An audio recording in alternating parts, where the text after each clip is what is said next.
we had a little thing. We was going to do shows. We had booked a bunch of shows for him, getting them like $50,000 a show. Oh, and so, we was calling ourselves Five Nigga Production. Yeah. So did y'all try to get like other artists, so they could do their thing, and they just didn't want to do it, or? No, they just didn't want to do it. They was still hanging up on the P, waiting on something to fall out the sky. They saw that crumbling, they saw that folding up, and they wouldn't do anything about it. It still was hanging up on the P. But like I said, I didn't abandon P. I didn't leave P alone, me and Versi. He told us to go with Mystical to make sure nothing don't happen to him. Right. And because he was a big part of No Limit. And he was under contract with No Limit, but I don't know why P couldn't stop him from doing them shows, but he didn't even try to stop him. Because we made it to the Make 'Em Say video late the next day. Oh, man. Yeah. And he was heated about that, too. He was heated about it. I can tell he was heated about it. I mean, well, he talked to me crazy one time, and I told him he'll never do that again. When you all were late to the video, did he expect that even though y'all were on the road doing these shows, there was still the expectation you still gonna meet all of these requirements, how I have them set out with no excuse?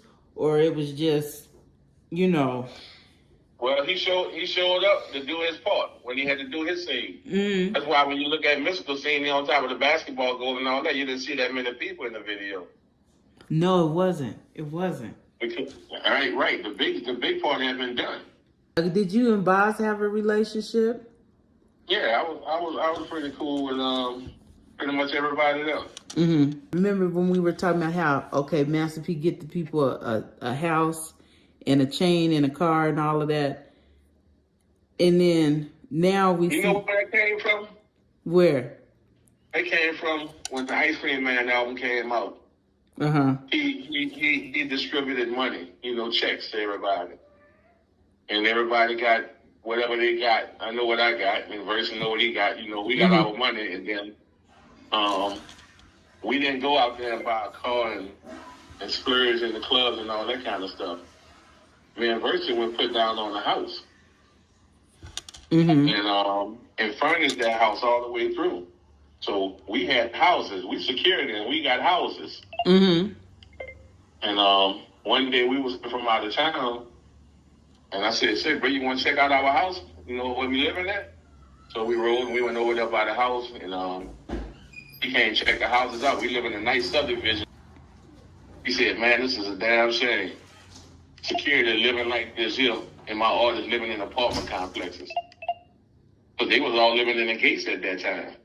Oh. So he took it upon himself to put all of them in houses and to give all of them cars.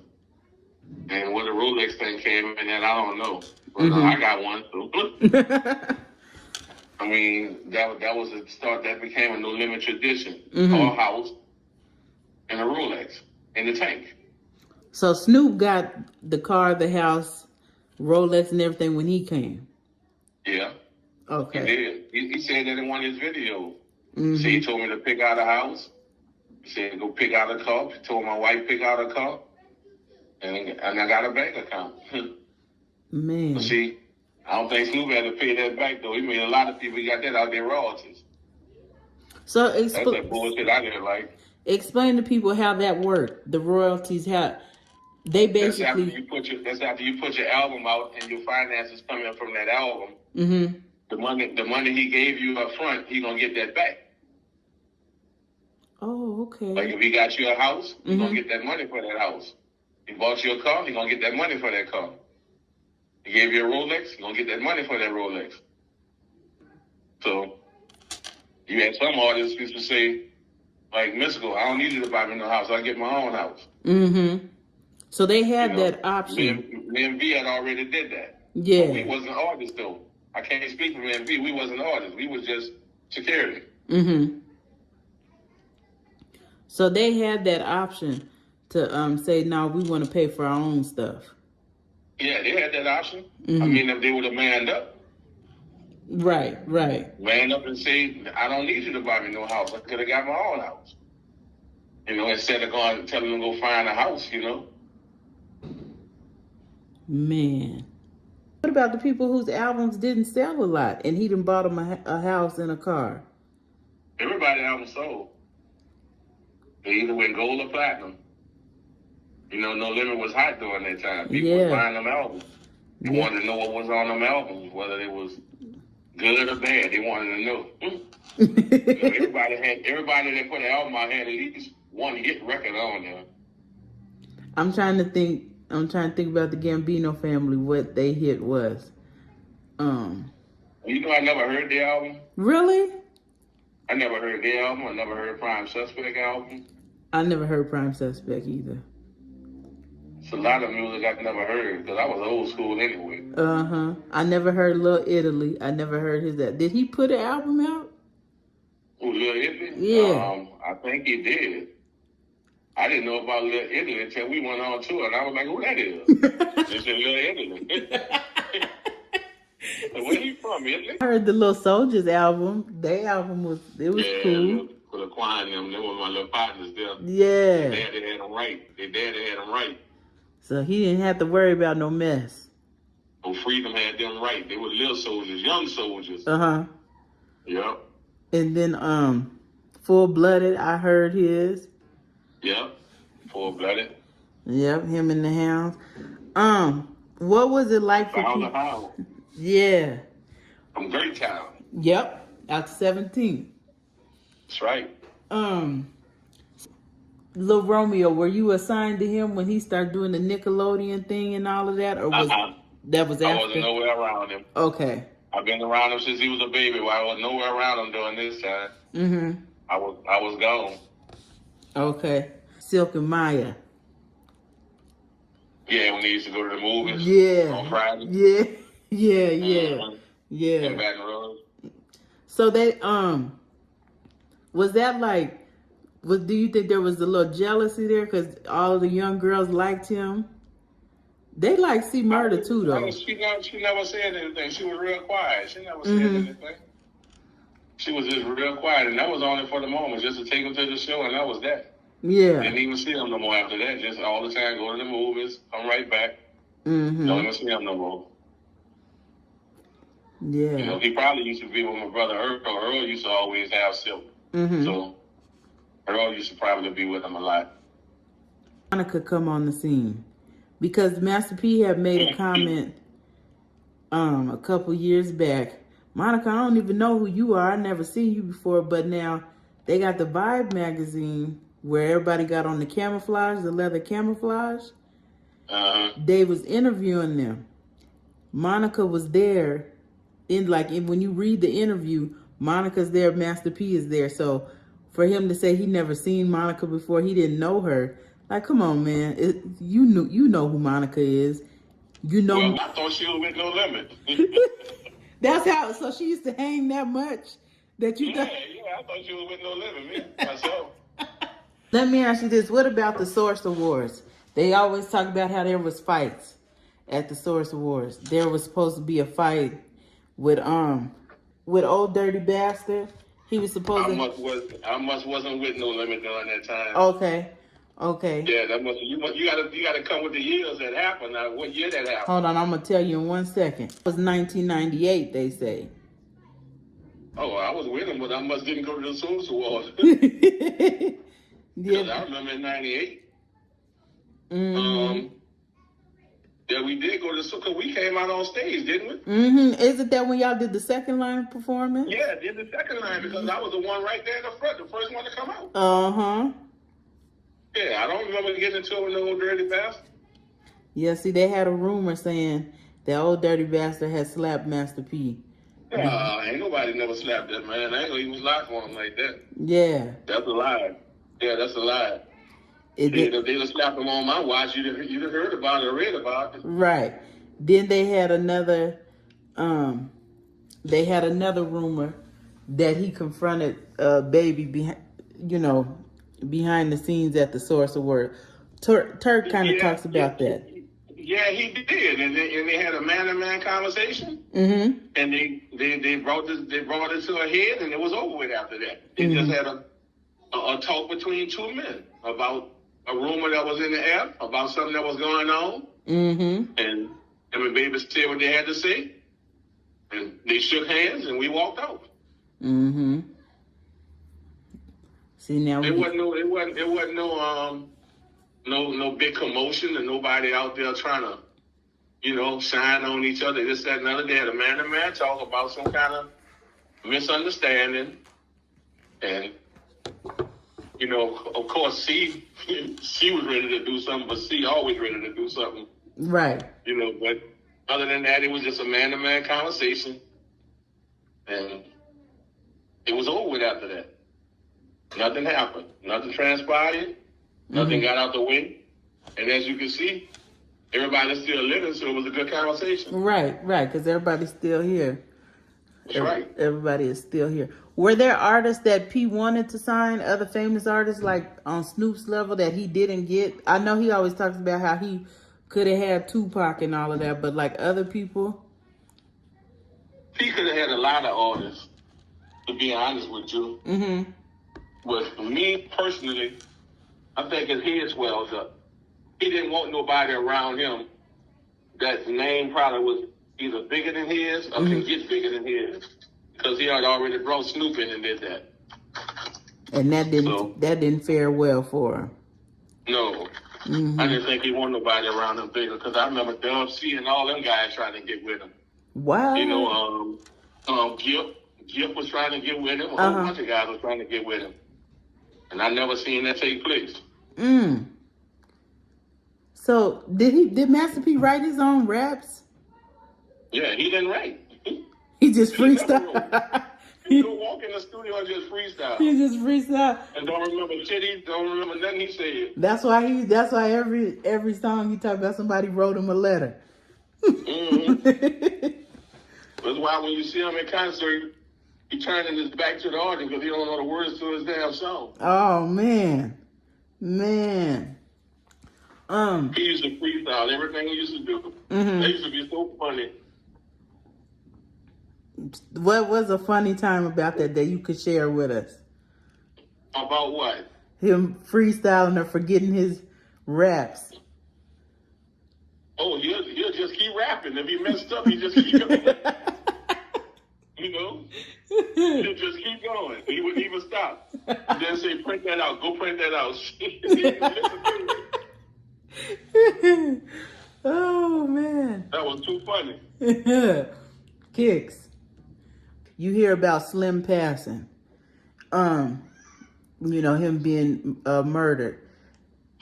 How did that affect you? Because y'all had a relationship, correct?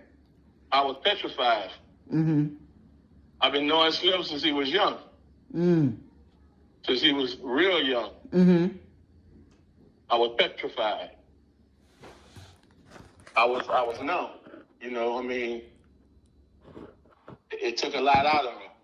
All kinds of things ran through my mind. But I just didn't know what had happened, But I was petrified. I was like, damn, man. It was a very sad thing. A lot of people. Yeah, it's kind of messing with me right now. I was just thinking about it. It was something. What? I like to have fun with Slim on that road. Slim was entertainment. Slim was funny. Yeah. That was P-Boy. Yeah, him and C was tight. They cultivate that relationship. It happened with no limit. It just started getting together.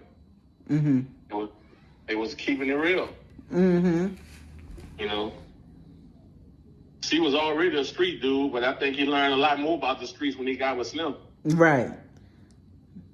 Slim was definitely a street nigga. Slim was an all-around street nigga. And when you say good dude. When you say that C was a street dude, because Gangsta, he has his opinion as a an ex-stepper that C was not a street dude. Well, it all depends on what you mean by street dude.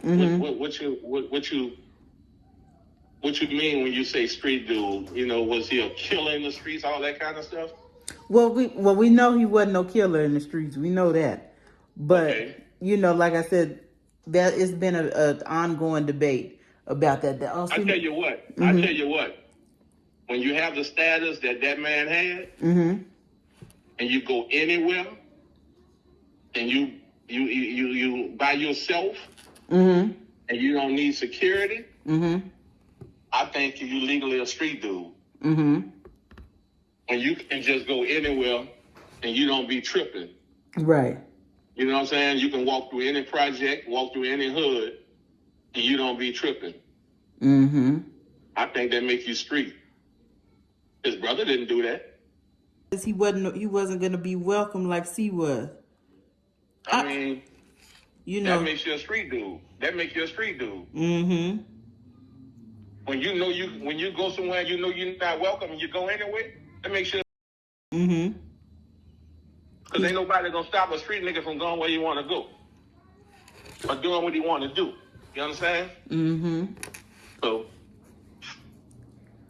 right. he was down to earth to me. He was real as they come to me. That's my opinion. Mm-hmm.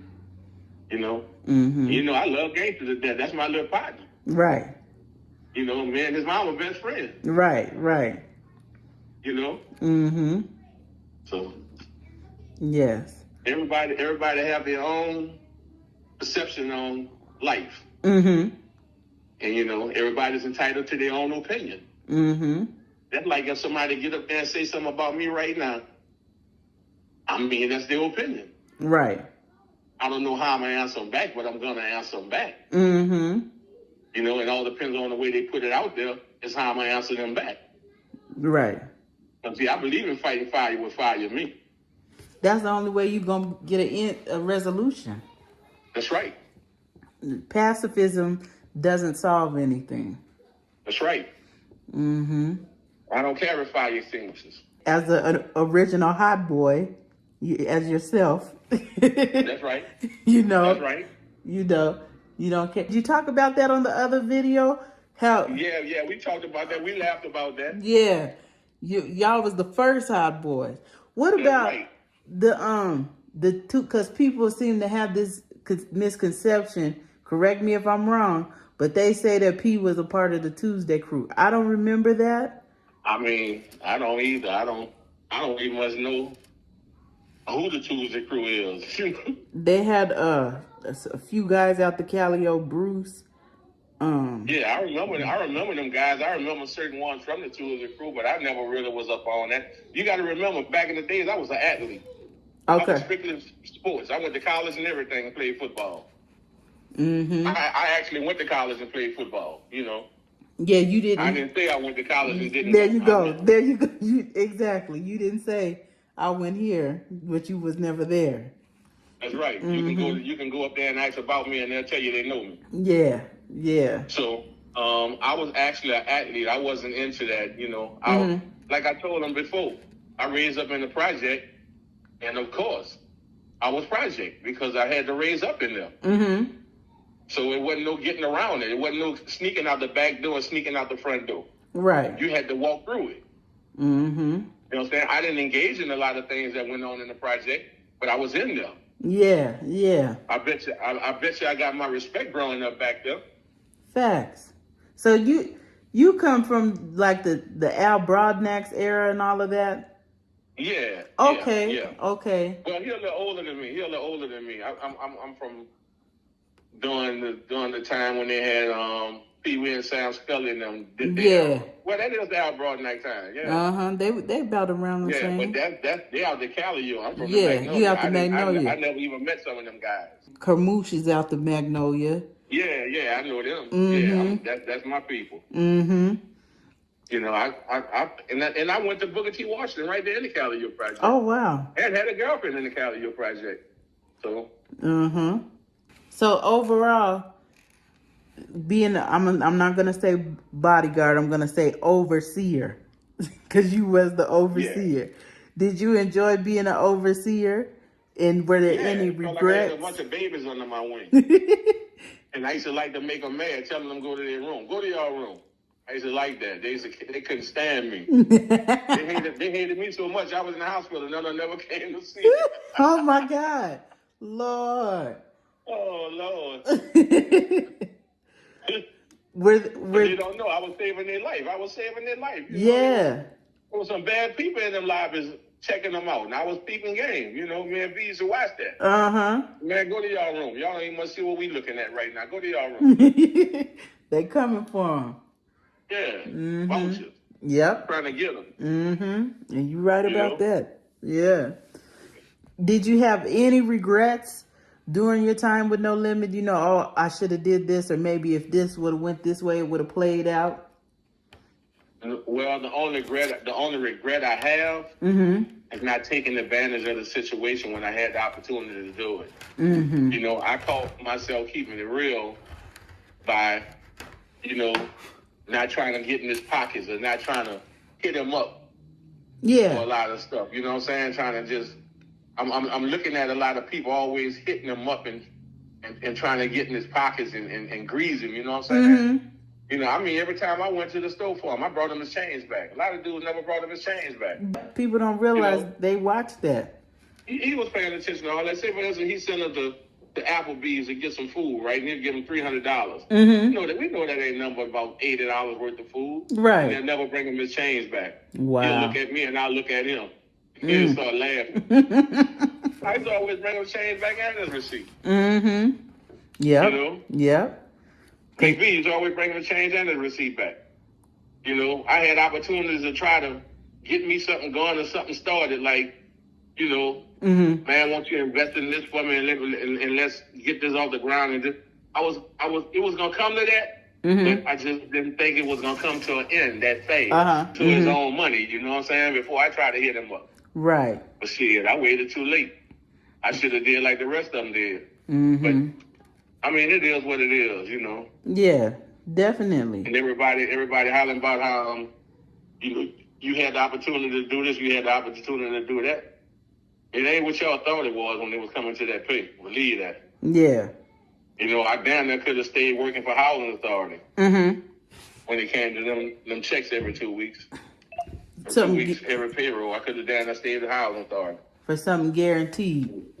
Yeah, the money that I made was with them was on the road. You know, we got them bonuses every now and then. But you know, we got big families too. Right.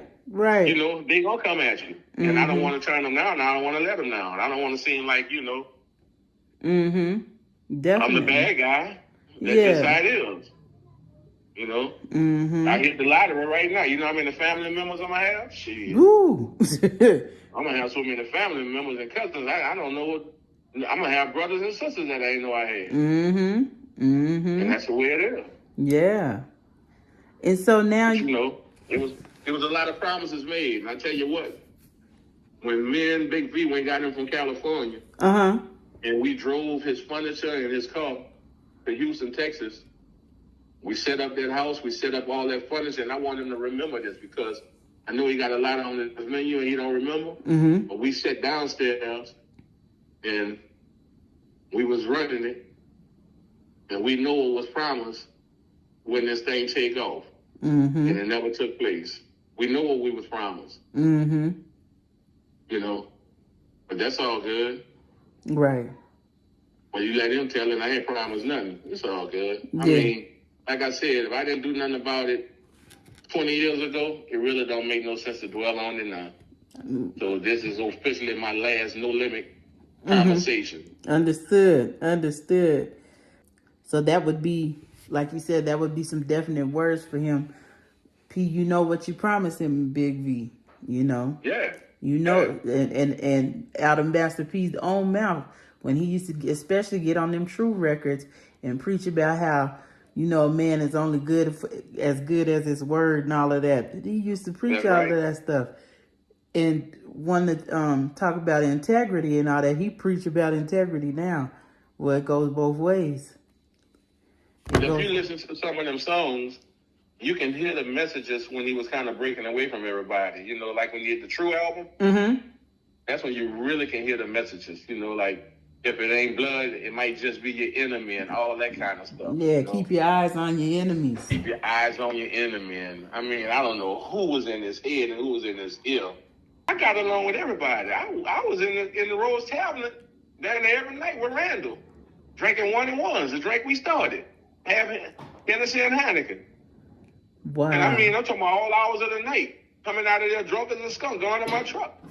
I mean, if somebody wanted to do me something, they had all the opportunity in the world to do it right then and there. Right. So I don't even much understand where this thing coming from by the Cali or wall. I mean, I used to get along with all these dudes. And you know, there's a lot of them. Okay, of course, I knew a lot of them because I went to Booker T. Washington, and I played football, and we all was on the football team together. You know, so I mean, like I told you, I don't know the Tuesday crew. I don't know. Yeah. A lot. I knew Lil Bruce and them. You know, I knew just about everybody back there, but I never had a problem with nobody back there. I ain't never got into it with nobody in the Cali. Oh man. And look, to cap it off, I was a lifeguard back there. Oh wow! At the Rosenwald. So yeah. I taught a whole bunch of them how to swim. Man. Wow. I taught a bunch of them how to swim. Oh. So, but being back there with Randall when we was filming about it, all of them was sitting on the porch. Wow. And we stood there, me and Pete stood there and talked to them for a couple of hours. After we did the little scene with Randall with the pit bull, with the Rockwallers, I mean. Yeah. Wow. The little guy, Joe Ruby, who they showed running from the dogs, you know, rest in peace, old Joe. Me and them played ball together. Watts was on the post, Wayne Watts, James Watts. A whole bunch of them guys was back there. I knew all of them. Yeah. And they ain't never showed me no signs of having no problems with it, you know, what was going on. Man. Even people said something to me and said things about me after I left because I don't know. You know, I never had no problem about this approaching me or saying nothing to me out the way. You know, I didn't rock like that. Okay. I kind of got along with everybody and I kind of stayed to myself, you know. Yeah. Because I even used to work in the project when I was a maintenance man. I worked in the Cali. So I was a maintenance man back there also. Oh, okay. I worked in all projects, believe it or not. Yeah. Because I was on the turnaround crew. Okay. So I done had to work in the St. Bernard, the St. Thomas, the Melpomene, the Magnolia, Calio, you know, the Lafitte, the Iberville. All of it.